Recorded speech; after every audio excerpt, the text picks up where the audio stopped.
FAMU knocked off Norfolk State in the MEAC SWAC Challenge, making it 3 years in a row that the SWAC came up with a win. I have the two players of the game and the three plays that won and lost this matchup.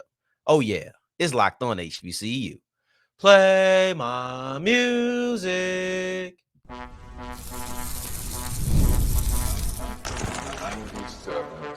You are Locked On HBCU, your daily podcast covering HBCU sports.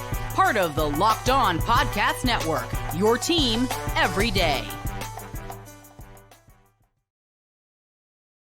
What's going on, family? Welcome back to another episode of the Locked On HBCU podcast, your number one daily one-stop shop for everything HBCU athletics, Monday through Friday, part of the Locked On Podcast Network, your team every day. And I, of course, am Darian Gray, a.k.a. the Mouth of the South, Texas Southern alum and former TSU Herald Sports editor and current contributing writer at USA Today's Saints Wire.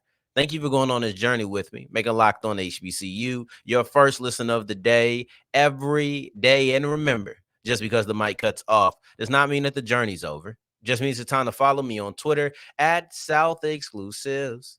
Starts with an S and ends with an S. Today's episode is brought to you by Ultimate GM. Ultimate College Football Head Coach is a brand new mobile game that is completely free, has no ads, and 100% playable offline. Use the promo code LOCKEDONCFB in all caps inside the game store to receive a free boost to your program. Begin your coaching legacy today. It's all about the MEAC SWAC Challenge. That's what today's episode is all about. On Friday, that's the only thing we covered in our preview. And on Monday, today, this is going to be the only thing that we cover in our recap. I have three plays that won the game for the FAMU Rattlers. I have three plays that lost the game for Norfolk State. These are not the same plays, but there is a slight overlap. I think we can imagine, if you watch the game, which play that we're talking about is the two-point conversion.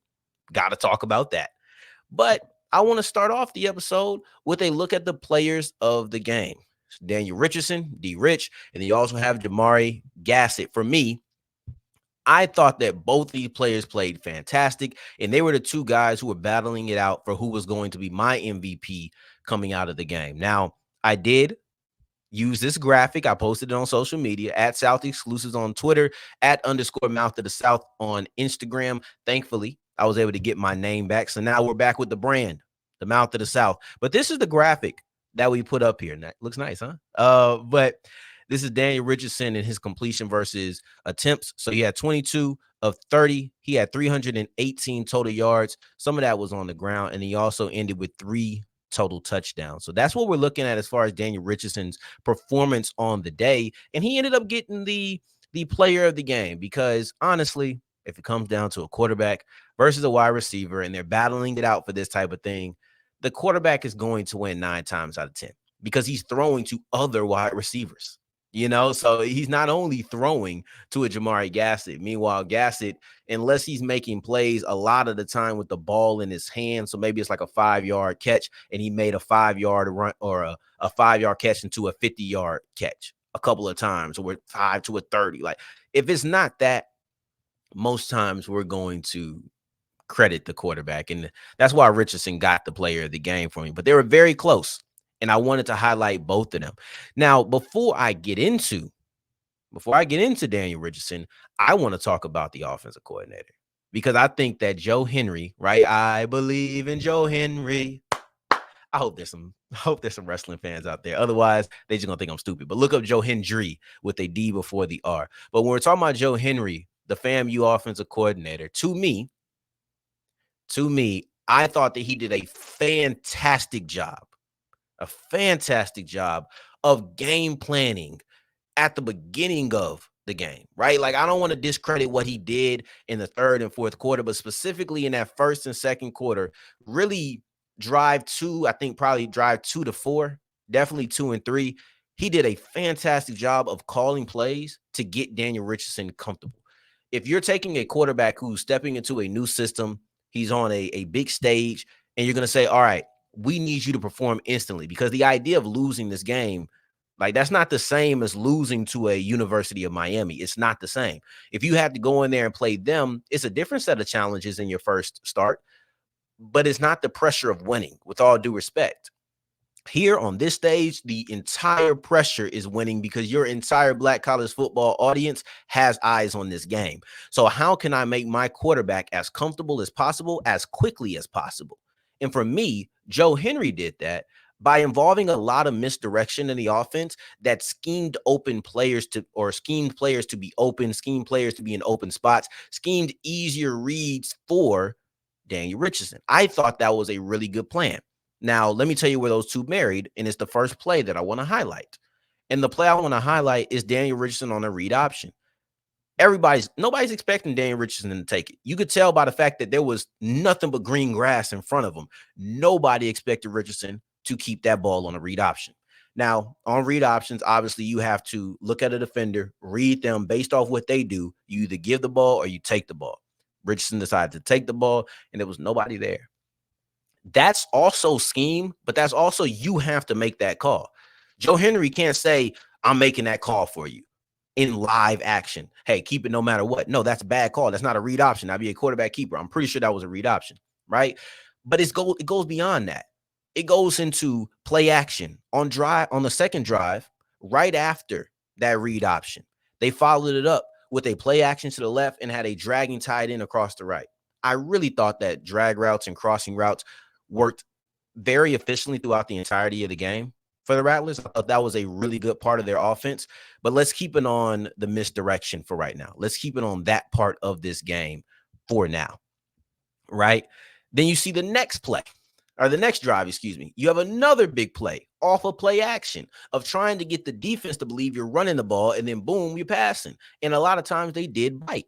I just thought that misdirection, play action, both of those things kind of marry hand in hand. That was a really great source of offense, and it allowed things to be a little bit more open so that Richardson didn't have to look through the trash. And this wasn't necessarily a misdirection or anything. It was just a beautiful play call. And that's the first touchdown, which was a wheel route from the running back. So you have the running back in the backfield. They run a wheel route. I don't know if the linebacker gets there anyway. I kind of felt like he was slow to react. I didn't watch it a bunch of times because it was pretty clear what happened after that. So I didn't need to see it 2-3 times to be able to pick up on this. But Joe Henry, man, he schemed up the two wide receivers to the wheel side. They both ran in-breaking routes, and that was clear natural rub routes, clear picks. I'm a defensive guy. That was a pick, but it was well done, and nobody was going to call that. The linebacker did get caught up on the first pick. I don't know if he would have made it, even if there was no picks. He definitely wasn't going to fight through both of them. And then, boom, the running back is wide open to get that touchdown. It was a good throw because you had the safety coming over the top. Was it a safety or was it a cornerback? I think it was a safety coming over the top. But that was a well-done pass. That was a well-schemed up play. I just thought that was fantastic. So I wanted to give some love to Joe Henry because he was the guy. He's the third MVP. He's not the player of the game, but he is an MVP. If I could, I would flash him up there. You have Jamari Gassett, Joe Henry, and then also Daniel Richardson. But then as the time went on, you saw Richardson just start getting comfortable, and he was hitting all three levels of the defense. It wasn't just dinking and dumping and letting his guys run. It was good throws. It was confidence in the pocket. It was poise. It was getting through the trash. It was just making plays that didn't always have to do with the coordinator and the play that they called. Some of those things he had to just take into his own hands and make something of it. There's only so far that scheme can go if the players don't know how to execute. It's best when the players can execute and the play callers can call the plays that give the weapons some space to work. That happened very frequently once FAMU got their momentum and once they got into their groove, right? So then the next one, I want to look at Jamari Gassett. I really wanted to give Gassett the MVP, but I couldn't. But I really wanted to give him the MVP because he answered the challenge. I put up a challenge on Friday's episode, and I said, look, when you have to step into a bigger role, some people can do it, some people can't. And you never know until that moment comes up. You never actually know if a player is prepared to go from a wide receiver 3 to a wide receiver 2 or a wide receiver 2 to a 1, let alone go for a 3 to a 1. Like those type of changes don't always work out. Somebody who is talented as a third receiving threat may not be able to go against the number 1 corner. And when I saw that touchdown on Teron Mallory, I said, Gassett is ready. Gassett was here to answer the call. That told me that when I said some players show up and some don't, I know that Gassett is the former. So that's why I really wanted to give him the MVP. He ended up going 8 of 10 for 110 yards and 2 touchdowns. I thought that he was really good, man. I thought he was really good. And under normal circumstances, this is an MVP type performance. But Daniel Richardson in his first game, performing the way he did, getting comfortable like he did, as the time went on, that had to be MVP. But as we push forward, let's look at Norfolk State. We'll be back to your rat list, so don't run away. But we're going to do this time every week, by the way. Every Monday, 6:30 p.m. Every Friday, 6:30 p.m. We're just going to run like that from moving forward. But I want to get to Norfolk State. They lost this game, and there's 3 plays that I can really point to. And I know you are thinking about the 2-point conversion. I don't have that much of a problem with it. And I'll explain why as we continue with Locked On HBCU. Today's episode is brought to you by Ultimate College Football Head Coach. And this is the game for everybody who wants to build a legacy in head coaching. It's a mobile game. So you see this right here. I got my phone. All you have to do is take your phone out. It's 100% playable offline. So it doesn't matter where you are, what kind of service that you have. Maybe you're somewhere just waiting and that room has terrible service, but you need to spend time somehow. It's just boring. Go ahead and take out your phone and use the game, play the game Ultimate College Football Head Coach. That is ultimate-cfb.com if you want to go online and download the game. That's ultimate-cfb.com if you want to go online and download the game, or you can look it up in the App Store. Either one, right? So I really love about this game is that it doesn't matter if I'm on a plane, doesn't matter if I'm in a bad place with terrible service. I can always play it and I can recruit. I can hire staff. I can oversee training camps. I can hand out scholarships. It's really like I'm a coach and I'm really there. So go ahead, ultimate-cfb.com. That's ultimate-cfb.com, or look in the App Store to download today. As we continue rolling on today's episode of Locked On HBCU, I appreciate you for making this your first listen of the day. Every day for your second listen, check out Locked On College Football, because y'all already know college football is back, and it's not too late to catch up before the season kicks off. Some teams already have, but most haven't. So check out on the SEC, ACC, Big 10, Big 12. You can get it all from Locked On, stable of college experts, by subscribing to the Locked On College Football podcast, who has a chance to make it to the playoffs. What teams will cause chaos in their new conferences? All you have to do is go to Locked On College Football, part of the Locked On Podcast Network, your team every day. Norfolk State lost this game, and why? Why did they lose this game? I know that it doesn't just boil down to 3 plays. That would be ignorant, but I do have 3 plays I think heavily swung the game away from Norfolk State. And I'll do the same thing with FAMU in segment 3. And I already know. I know everything that you want to say. You want me to talk about that 2-point conversion that failed, that ultimately led to Norfolk State losing the game. And that's where we have to start this conversation. There is no other place to start this conversation than Dawson Odums' decision to go for 2. And I understand that all of the repercussions, everything that happened after would tell you, wow, that was a dumb call. But I don't know if in the moment how dumb it was. Now, one thing about me, I'm very reserved. I'm very cautious. I'm not an overly aggressive guy. Like, that's not who I am. So I couldn't imagine myself making this call as a head coach. But if I take myself out of it and what I would and wouldn't do, because different style of coaches gives different decisions, right? Like I just take myself out of this. And I would say, if I were an aggressive guy, how would I feel about this? Was this miscalculated aggression? And I don't necessarily think that it was. I understand that because it failed, FAMU was then able to just run out the clock. FAMU had no pressure to go score. All they had to think about doing was how to get this to triple zeros, and they accomplished that. So I get it. I 100% get it, and I cannot deny that that was the most pivotal play of this game, and it's the reason that they lost at the end. At the end. But I get it. Like, I understand why Dawson Odums, with everything that was going on, would say, I'm going to go for it, and I'm going to try to win this game or get the lead. I'm going to try to take the lead in this game. There was still 6.5 minutes, so you can't say would go win the game. But here's the part that nobody's talking about. FAMU was not supposed to hold the ball for 6.5 minutes. Even when Norfolk State missed the 2-point conversion, I thought they were getting the ball back. Like that's me. Maybe you didn't feel that way, but I definitely thought that Norfolk State was going to get the ball back in some capacity. Whether Norfolk State was able to get a stop or whether FAMU had a good strike, there wasn't many drives where you a massive run and like I don't think there was many moments within that game that you could point to say, yeah, FAMU is going to just wind down this clock. That's not how they were operating. They were getting some short passes, so maybe you could point to that a little bit. But for the most part, I didn't see methodical drives on the way. I didn't see a 6.5 minute drive and you never get the ball back. So I was okay with the gamble. And I was okay when it missed because I thought they would get the ball back because they didn't. Hindsight is 2020. And it's very easy to say that they shouldn't have done that. But I'm going to give you 3 reasons on why I really felt like they should do that. Garrison Wheatley, right? Number 1, the center, Garrison Wheatley, Jaden Bryant, the left guard, and Samuel Eskridge, the left tackle. Those 3 men on the left side of the offensive line were absolutely dominant, specifically in the first quarter, specifically in the first quarter and a half to 2 quarters, right? I get it. If you're telling me that FAMU just jumped off sides and I got 1 yard to get and I need 2 points to take the lead, I get it. I get it. Because at the end of the day, I'm not hearing that whole my team was gassed and I didn't want to go into overtime. I didn't really like that. I didn't really like that reasoning. I like my reasoning, not his. But my thing is, I've been doing this.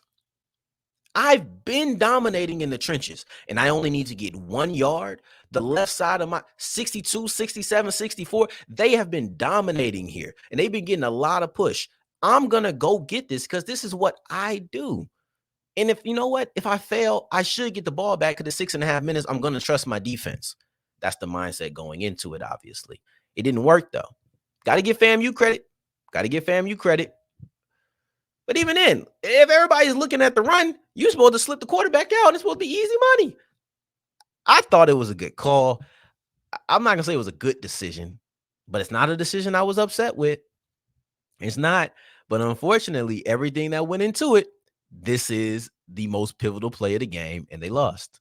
Most pivotal play of the game, and they lost, man. That offensive line, I understand that they lost, and I'm going to get back to this, but that left side of the offensive line for Norfolk State was amazing, right? When you see Garrison Wheatley at center, and he's turning the defensive player inward all the time towards the right side of the offensive line. Then you have Eskridge at left tackle, and he's turning his defender out. So now it's just this big wide gap, and all the guard has to do is clear out. And he was doing this thing, or maybe it was a watch down block by Eskridge at left tackle, and now you get to go a little bit off his edge. Like that was good football. At the end of the day, that was dominant. And when I have those players in front of me who have been doing this on a repeated basis, I'm going to say I can run it and get it in. Didn't work, though. Didn't work. To me, the situation was advantageous. It leaned towards their strength. It wasn't that far, and it was an aggressive move. If you're okay with aggression, I think that this was an okay call. If you're not okay with aggression, then you probably would have played it safe. But he wasn't with playing it safe. Now let's get into 2 more plays. The blocked field goal. The blocked field goal completely changed the complexion of this game. The blocked field goal, to me, is the reason why Norfolk State's offense looks like it did absolutely nothing after the first quarter. Now, I'm not trying to say it would have been a dominant second quarter if they had got 3 points, but you would at least recognize that they had a 6.5 minute drive that got 0 points. 0 points. They didn't have that many drives because they were long and lethargic drives. Norfolk State's offense began to struggle, and you could get those 3 points. You see how close the game was. It was a game of inches, a game of points. You get those 3 points, we're having a completely different conversation about this game. That's how I feel. We're having a completely different conversation about this game because things operate a little differently when you have those points in your pocket. You don't go for 2. Right? You're up 3 now, fam. You may have to go for a field goal. They may have to go for a touchdown. They have to actually be aggressive. And by the way, if FAMU had to be aggressive, they would not have taken 6.5 minutes. That should be very clear. That was not their stilo. That was not their cup of tea. That was Norfolk State's cup of tea to go down there and have a 6-minute drive. All right? So I think I have a completely different conversation. And you ain't been stopping FAMU. You get 1 stop, you win the game. That's how we look at it. You get 1 stop, you win the game. But neither here nor there, because your offense, that 2-point conversion is such an interesting thing. Matter of fact, I want to just get this other part over so I can get back to the 2-point conversion decision. Jumping off sides on the last possession. It's 3rd and 2. You jump off sides. That's game. If you stop them, you get to call a timeout. You get the ball back with a little bit less than 2 minutes. When they knew you were going to pass, it wasn't that great. So I don't know if you actually get down there and you score if you're Norfolk State. But at the end of the day, at least you have a chance. When you jump off sides, the chance is over. That's gone. So that was the play that really killed it. Nobody really talks about that because then you also had the PI or the holding. I don't remember what they called, but they decided to accept the defensive backs penalty. But that offsides, that's the reason all of that happens. So if you don't jump off sides, you don't give them a free play. You don't get to the point where you've eliminated your chance to come back. That was the dagger, right? That was the final nail in the coffin that ended it all. So you have that jumping off sides, the blocked field goal in the second quarter. And you also have the 2-point conversion. I want to say this one last thing about the 2-point conversion before we get off of it. Not only did I feel like they were supposed to get it, not only did I feel like it was an okay move not only did I think it was an okay move if you like aggression, it was also the part where you haven't been scoring. Like, here's the thing. You haven't been scoring. You have not been performing well as an offense for a little bit. You kind of out of your rhythm now. If I'm Norfolk State, this is my chance. I drove down here. I got a touchdown. Forget it, man. We all or nothing. We're going to go risky. To me, the only problem here is if you don't like aggression. And that it just didn't work. But that's hindsight. So that's different. But it's going to be very fascinating. It's going to be very interesting. For Norfolk State, this probably feels like a lot of the same from last year. 1-score losses, very close. Feel like you should have got it. If one ball bounces your way, that ball bounces your way, you come up as a victor. But instead, you go home as a very close loser. It's a tough pill to swallow. But as we push forward, 3 plays that led to FAMU winning the game. So let's do that as we continue with Locked On HBCU. Today's episode is brought to you by 5 Hour Energy. You ever been tired after lunch? I know I have, man. You end up getting a good meal, right? And now you're tired. You're a little lethargic at work. You don't really want to do anything else.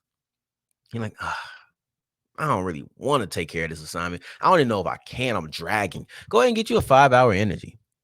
Right? Look, that's 70% of us hit a wall after lunch. That's scientific stats. And that's why you want to get 5 Hour Energy to help you leap over that wall instead of crashing into it.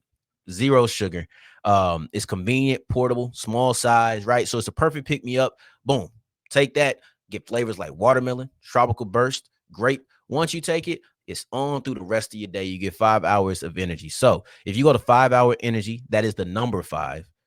hourenergy.com and get some 5 Hour Energy product today. You can use my code LOCKEDONCFB to get 20% off your offer. This offer is valid until September 30th on one order and cannot be used with other promotions. The code is not good on subscription orders. So go to 5 Hour Energy today and go ahead and get yourself a pick-me-up. As we're wrapping up today's episode of Locked On HBCU, I appreciate you for making this your first listen of the day every day, making all the way to segment 3. And I thank you 2 times for that. Special shout out to those who are in the chat watching this live with us. I really want to find out a way for me to have the chat loaded. You can't comment, obviously, but have it loaded for those who watch after the live stream. I got to look that up and find a way to do it. So I will. But now FAMU. I looked at Norfolk State, the 3 plays that led to them losing. How about the 3 plays that led to Norfolk State, led to FAMU winning? And it's the 2-point conversion. It overlaps with both because I don't think it was a bad play call for Norfolk State on that 2-pointer. I really don't. What I think it was is Eric Horne staying disciplined because everybody knew what Norfolk State wanted to do. You could tell by FAMU's alignment. Almost would have made me a little bit panicked. I may have actually called a timeout and kicked once I saw how the Rattlers lined up. FAMU put 6 defenders from the center to the left of the offensive line. Norfolk State had 4 blockers. That was never going to work. And you know what? It didn't. It didn't work. And not there's a reason that Jalen Daniels kept that ball. Gosh, the game planning around Jalen Daniels, by the way, is something that's a completely different conversation. I wonder if that will change. If it does, if it doesn't, Otto Kuntz is coming back and he's starting. But if it does, then they'll give him the chance to actually take that roster spot. But you got to give love to everybody on that left side of the offensive line, right? So the right side of the defense, they made a play. They were able to get a couple players through. James Ash on the defensive left, he broke right through the right tackle. Excuse all these directions. Just understand where where Norfolk State was trying to run with the running back, FAMU was deep there before the snap. Then once the ball snapped, they got a couple of players through there. So there was no use in giving it to the running back. But even if you wanted to, maybe he didn't see that. You saw James Ash right there, and he was right there at the mesh point. You had to take. But none of that matters if Eric Horn does not stay disciplined. I don't care how many players you have on the offensive left side. I don't care how good James Ash beat the right tackle to get through. Jalen Daniels kept it for a reason. And if Eric Horn would have said, you know what, I know they're running left, I'm going to crash in and go ahead and mess this up a little bit more, then Jalen Daniels would have had a very easy 2-point conversion, and we may be having a very different conversation on Monday if that play if that play is not made by Eric Horn. That's discipline. That's understanding. We're not guessing. We're reading our keys. It doesn't matter if he hands the ball off. I'm taking that quarterback because that's my job. That's discipline. And it's funny.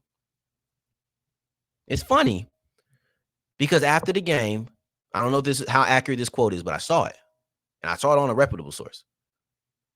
Norfolk State said they didn't have one athlete that was better than us. I think they said they're either more coached or better coached or more disciplined. Let's say both are the same thing. This is an example of that. Other players would have crashed in and said, I know they're running here because they've been running here all night. I'm going to make a play. Instead, Eric Horn said, I need to watch the quarterback, and it paid off because he made that tackle on Jalen Daniels with the biggest defensive play by FAMU all night. Then the last two plays that I want to get into, and then we're going to go. I'm going to try to get in my bag a little bit here. This was a 1st and 10 throw to Somerset, and it was the moment that I realized Daniel Richardson is very calm and he's very dialed in. It was that moment because it should have been a sack fumble. Great grip strength for him to not let go of the ball, but that should have been a sack fumble. And if you have a sack fumble there, that completely changed the tide of the game. It completely does. Because if Richardson fumbles and Norfolk State recovers, now FAMU doesn't go down there and get a touchdown. That was the touchdown that ended up being the game-winning score. That was the middle of the third quarter, a little bit after the middle of the third quarter, that gave FAMU 24 points. They never had to score again. Norfolk State easily could take that ball, go down there and score. Or at worst case, you just don't score any points. That was one of the most important plays by FAMU the entirety of the time, the entirety of the game. And it was also the moment that I realized, Daniel Richardson really is locked in. There's not the smoke and mirrors that I'm looking at, the misdirection. Yes, that played a part. But right now, this is about Daniel Richardson being a hooper. This is about Daniel Richardson going in and making plays that have all to do with him and less to do with scheme and everything. And he still kept his eyes downfield and was able to hit a receiver for running back for a good game. That's a fantastic play, you ask me. Matter of fact, that was actually the play when I said, yeah, that's the MVP. That's the MVP right there. Because he did the same thing again on a play to Gassett, where you took matters into your own hand. There was pressure. You kept your eyes open. You hit a receiver. I got to show love to that. I got to, right? Because that was actually probably the deciding factor between who was going to be my MVP. I ended up giving love to both on the show, but yeah. Then the last play was the first touchdown. And I'm not going to go too deeply into that play because we did that on segment 1. We talked about the in-breaking receivers who made a natural pick and the linebacker. And I thought it was a chef kiss of a call, right? But what it represented was the fact that FAMU needed it. At that point, you were down 14-0. And it was only the second drive for the Rattlers, right? But you had an explosive touchdown by Norfolk State on drive 1. You had a short series by FAMU on their first drive. Norfolk State comes down. They have a methodical drive down the field, really efficient drive for another touchdown. And now it's feeling like, okay, the Rattlers are on the ropes. What are you going to do? You have to show up. Give me something. Even if it's a field goal, give me something. Because what you can't do is go down 21-0. And that's what it was feeling like at the time. Did Norfolk State score on their next drive? No, they didn't. But that's what it felt like was going to happen. We'll never know. But that first touchdown, to me, really settled everybody in. It really said, all right, this is not about to be a runaway. This is a game. Matter of fact, I think we tweeted out. I think I tweeted out. Now we have a game. So that's exactly how I felt about it. This first touchdown, it meant so much for just steadying everybody. That play where Daniel Richardson was able to avoid the pressure, I really thought it should have been a strip sack. For him to be able to keep the grip on the ball, for him to be able to find Somerset just in the middle of the field, it was the moment when I knew he was dialed in. I knew he was settled. I knew he was good. So it's those last two plays I'm talking about were steadying. That first play by Eric Horn to stay disciplined and stop the 2-point conversion completely changes everything. I'm telling you, without that, we could be having a different conversation because FAMU may not go down there and score. So I appreciate you for listening, making this your first listen of the day every day. Got something special for you guys planned out the rest of the week. Got a couple moves I got to make. Not going to announce them just yet because some things still have to be finalized. But if they are, you're going to have a very fun Tuesday through Friday on Locked On HBCU. So in the meantime, in between time, and we're going to be live every single day at 6:30 this week. For the first week of the action, live every single day at 6:30, no matter what. So I appreciate you for making this your first listen of the day every day. Until the next time that we hear each other, family, take care, stay blessed. Peace.